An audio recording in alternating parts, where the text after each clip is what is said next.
पावसात उमललेलं प्रेम भाग 2 या कवितेत पुढं आता छान ट्विस्ट आला होता. यानंतर कथा अशी पुढे जाऊ शकते. आरव काही क्षण स्तब्ध उभा राहिला. त्याच्या मनात हजारो प्रश्नांचा भडीमार सुरू झाला होता. माझ्यात रक्ताची त्याने पुन्हा त्या गुप्त फाईलकडे नजर टाकली. प्रत्येक पानावर एकच सत्य अधिक स्पष्ट होत होतं. त्यांचं संपूर्ण आयुष्य खोट्यावर उभं होतं. अचानक संपूर्ण बंकरमध्ये लाल दिवे चिमकू लागले. इंट्रुडर अलर्ट सायरनचा कर्णकर्कश आवाज घुमू लागला. त्याच वेळी समोरचा विशाल स्टीलचा दरवाजा हळूहळू उघडू लागला.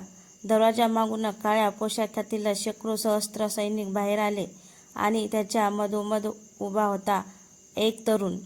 त्याचा चेहरा आरवसारखाच होता. तो मंद हसला आणि म्हणाला, स्वागत आहे आरव. मी आर्यन, तुझा जुळा भाऊ. आरवच्या पायाखालची जमीन सरकली, पण त्याहूनही मोठा धक्का अजून बाकी होता. आर्यनच्या मागे सिंहासनासारख्या खुर्चीवर बसलेली ती रहस्यमय व्यक्ती सावलीतून बाहेर आली. तिने आपला मुखवटा काढला आणि आरवच्या आयुष्यातील सर्वात मोठं रहस्य त्याच्या डोळ्यासमोर उभं राहिलं. सावलीतून पुढे आलेल्या त्या व्यक्तीचा चेहरा पाहताच आरवचा श्वास थांबला. अशक्य! त्याच्या तोंडून शब्दही फुटेनात. ती व्यक्ती दुसरी तिसरी कोणी नव्हती तर त्याचे वडील रणवीर देशमुख.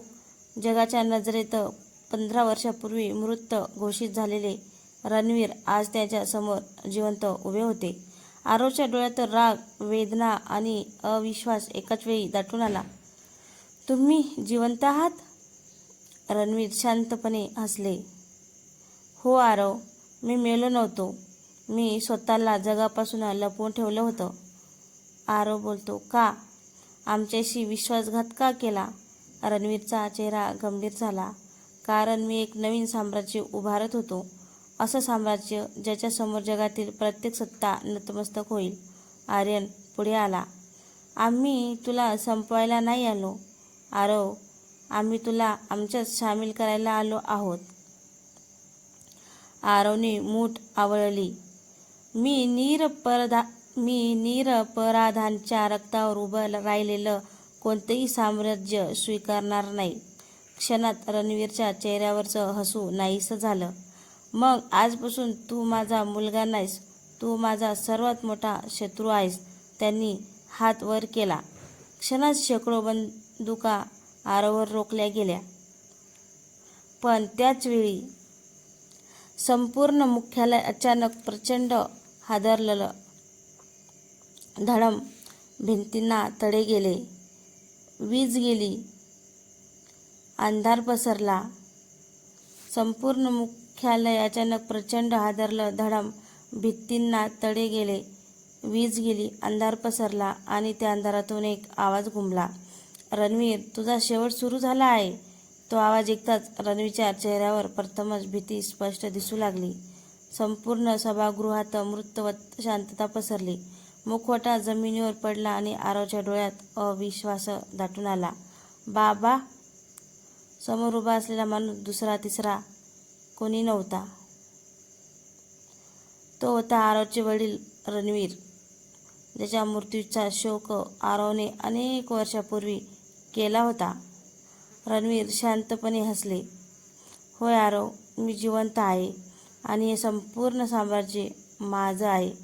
आरवचा संताप अनावर झाला. तुम्ही आम्हाला फसवलंत. आईला, मला, सगळ्यांना. रणवीरचा चेहरा कठोर झाला. मी तुम्हाला फसवलं नाही. मी तुम्हाला वाचवलं. त्या दिवशी मी मेलो असतो तर आज तू इथपर्यंत कधीच पोहोचला नसतास. आर्यन पुढे आला. भाऊ, तुला जे सत्य माहीत आहे ते फक्त अर्ध आहे. तेवढ्यात सभागृहातील विशाल स्क्रीन सुरू झाली.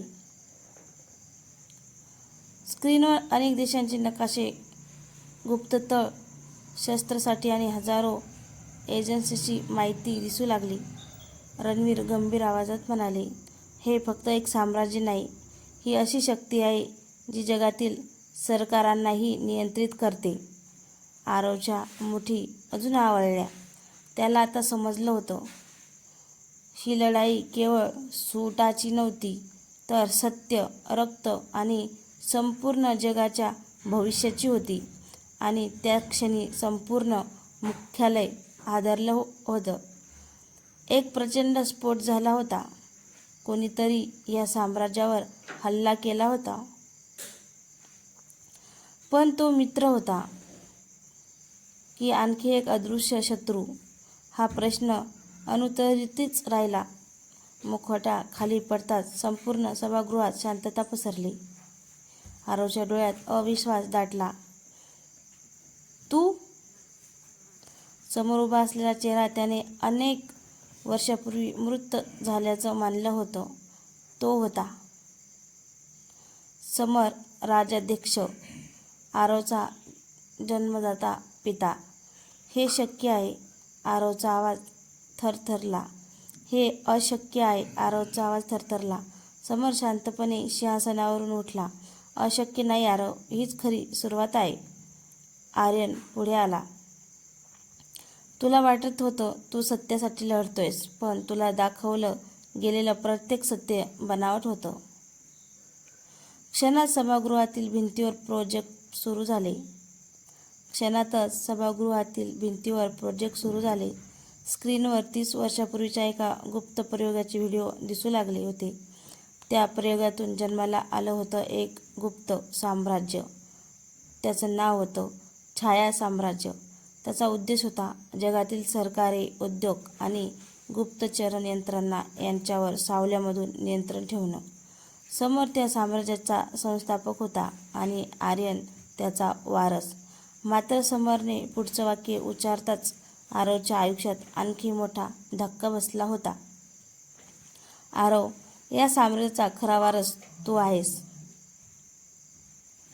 सभागृहात कुजबूज सुरू झाली, पण तेवढ्यात छत हादरलं. प्रचंड स्फोट झाला. धुरांचे लोट सर्वत्र पसरलेले होते आणि स्पीकरवरून एक अनोळखी आवाज घुमला. समर, तुझा खेळ संपला आता. शून्य परत आला आहे. समरच्या चेहऱ्यावर प्रथमच भीती स्पष्ट दिसत होती. कारण शून्य नाव ऐकून छाया साम्राज्यातील प्रत्येक सैनिकाने आपले शस्त्र खाली ठेवली होती. मुखवटा जमिनीवर पडताच संपूर्ण सभागृहात शांतता पसरली होती.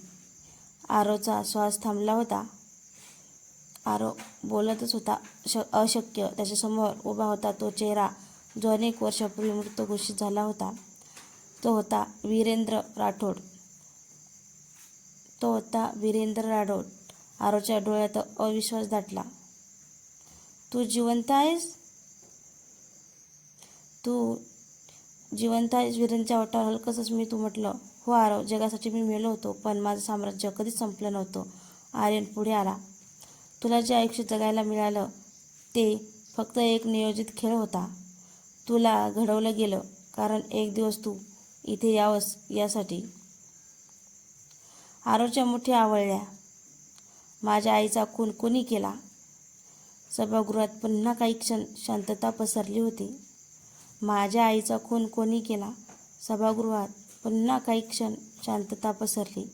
वीरेंद्रने गंभीर नजरेने उत्तर दिलं. तुझ्या आईचा खून आमच्या शत्रूंनी नाही केला. तो आदेश मी दिला होता. हे शब्द ऐकताच आरवच्या डोळ्यात संतापाचा ज्वालामुखी पेटला. क्षणाचा विलंब न करता त्याने बंदूक उचलली आणि वीरेंद्रकडे रोखली.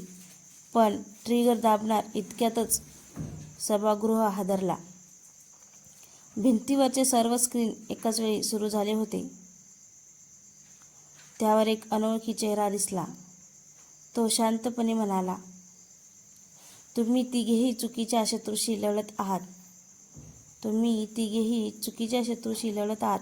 कारण खरा सूत्रधार अजूनही सावल्यामध्ये लपलेला आहे आणि त्याचा खेळ आता सुरू झाला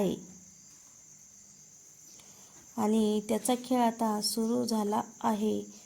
त्याच्या तोंडून शब्दही फुटत नव्हते. समोर उभा होता तोच चेहरा जो त्याने अनेक वर्षापूर्वी स्वतःच्या वडिलांचा म्हणून शेवटचा पाहिला होता. बाबा. त्या व्यक्तीच्या ओठावर एक गूढ स्मित उमटलं. तो आरव, मी जिवंत आहे. आरवचा संताप अनावर झाला. मग आईचा मृत्यू, माझं अनाथ आयुष्य, हे सगळं खोटं होतं का? त्या व्यक्तीनं शांतपणे उत्तर दिलं, खोटं नव्हतं. ती माझी सर्वात कठीण चाल होती. हे ऐकताच आरवने बंदूक उगारली. पण आर्यन क्षणार्धात त्याच्या समोर उभा राहिला. गोळी झाडायची असेल तर आधी माझ्यावर झाड. दोन्ही भावांमध्ये काही क्षण शांतता पसरली. तेवढ्या संपूर्ण साम्राज्य हादरवणारा प्रचंड स्फोट झाला. छताचे मोठमोठे तुकडे खाली कोसळू लागले. एका सैनिकाने धावत येऊन ओरडला, सर, कोणीतरी मुख्य अणुऊर्जा केंद्रात प्रवेश केला आहे. संपूर्ण बेस 5 मिनिटात नष्ट होणार आहे. क्षणात सगळ्यांचे चेहरे बदललेले होते. आता प्रश्न फक्त सुडाचा नव्हता, तर हजारो निरपराध लोकांचे प्राण वाचवण्याचा होता. आणि त्या निर्णयावर आर्यन आणि त्याच्या वडिलांचं भविष्य कायमच बदलणार होतं. समोर उभा होता तो माणूस ज्याला आरवने अनेक वर्षापूर्वी मूर्ख समजलं होतं. तो होता समर, राज्याध्यक्ष, आरवचा जन्मदाता. क्षणभर संपूर्ण सभागृहात शांतता पसरली. समर हळूहळू सिंहासनावरून उठला आणि म्हणाला, होय आरव, मी जिवंत आहे आणि हे संपूर्ण साम्राज्य माझंच आहे. आरवचा आवाज थरथरला. मग आईला आणि मला का सोडलंस? समरच्या चेहऱ्यावर क्षणभर वेदना उमटल्या. समरच्या चेहऱ्यावर क्षणभर वेदना उमटल्या. कारण माझ्याकडे दुसरा पर्याय नव्हता. माझ्या शत्रूने आपल्या कुटुंबाचा नाश करण्याची शपथ घेतली होती. तुला वाचवण्यासाठी मला तुला स्वतःपासून दूर करावं लागलं. आर्यन पुढे आला. पण मला त्यांनी वाढवलं. मला त्यांच्या साम्राज्याचा वारस बनवला. आरव आणि आर्यन एकमेकांसमोर उभे होते. एका रक्ताचे 2 भाऊ, पण 2 विरुद्ध मार्गावर चालत होते. समरने हात वर केला. आज निर्णयाचा दिवस आहे. माझ्या साम्राज्याचा वारस फक्त एकच असेल.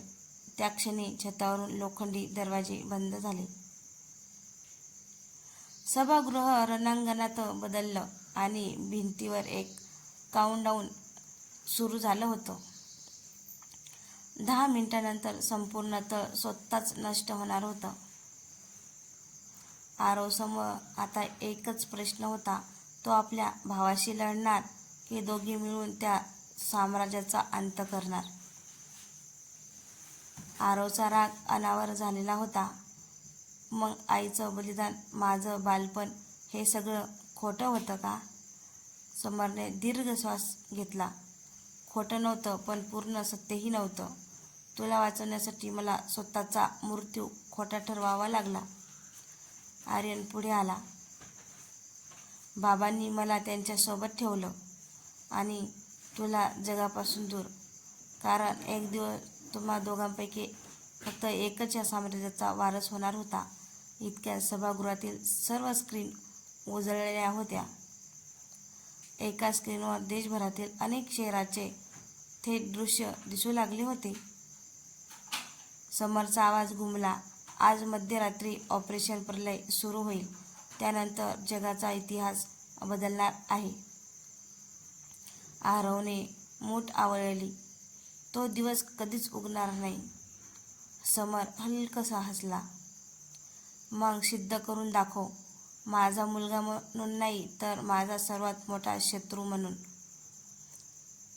त्या क्षणी सभागृहाचे दरवाजे बंद झाले आणि वडील, 2 भाऊ आणि एका साम्राज्याच्या भवितव्याचा निर्णायक सामना सुरू झाला होता.